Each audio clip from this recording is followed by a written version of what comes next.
ముఖ్య స్నేహితుని నమ్మొద్దు.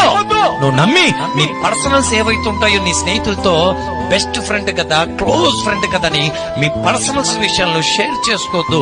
ఒకరోజు వాడు బట్ట బయలు చేస్తాడు, నీ జీవితాన్ని రచ్చ చేస్తాడు, సొసైటీలో నీకున్నటువంటి మంచి పేరును పాడు చేస్తాడు.